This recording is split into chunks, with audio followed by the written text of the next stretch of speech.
magandang umaga po sa inyong lahat. Ayan. Padaan na naman po si Amiga sa inyong wall. Pag dumaan si Amiga, huwag kalimutan mag-iwan ng bakas. Para pag dumaan din po kayo sa aking wall, mag-iiwan din po ako ng bakas. Ayan, dito kailangan lang natin ng tiyaga, sipag at tiyaga, mga amiga. Kahit man tayo ay busy sa ating gawain sa araw-araw.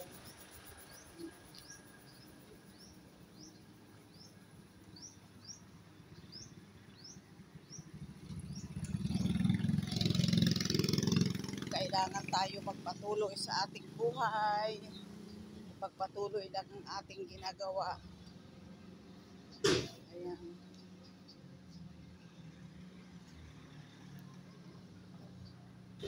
Katulad ngayon si Amiga, ayan, patuloy lang tayo sa ating gawain, sa ating ginagawa sa araw-araw kahit marami tayong ginagawa.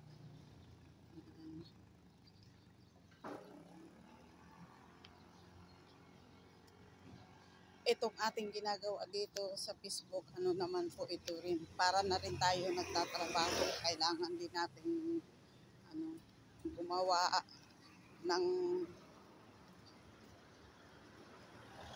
video. Ayan.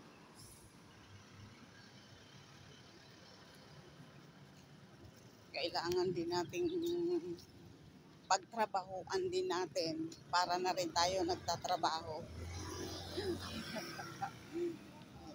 Enjoy lang po tayo sa ating mga ginagawa sa araw-araw.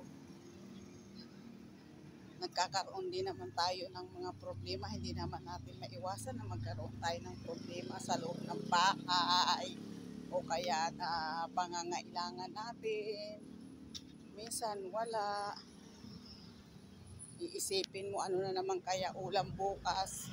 Ano na naman kaya ang gagawin natin bukas. Ganyan. Kaya kailangan lang natin na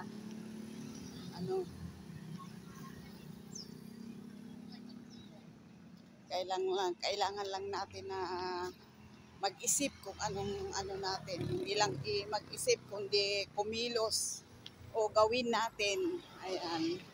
Ganun. Kailangan gawin natin para mayroon tayong masasabi mo, ayan, mayroon akong pambiling ulam bukas. Ayan, may pambaon yung mga bata. Ayan, may pambili tayo ng bigas. Lahat talaga pinoproblema talaga natin yan araw-araw. No?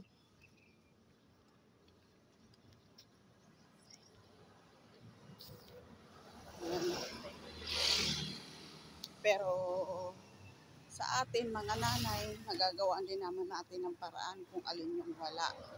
Kasi syempre hindi tayo pwedeng magtulog-tulog. Kailangan kumilos din tayo, hindi mo ba?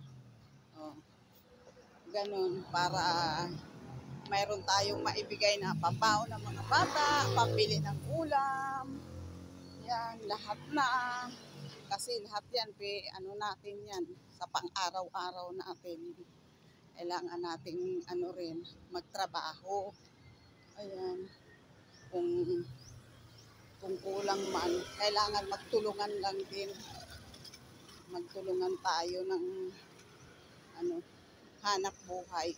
Kasi pag-iisa lang, kulang talaga. Kulang ang Ayan, marami pong salamat sa inyong lahat.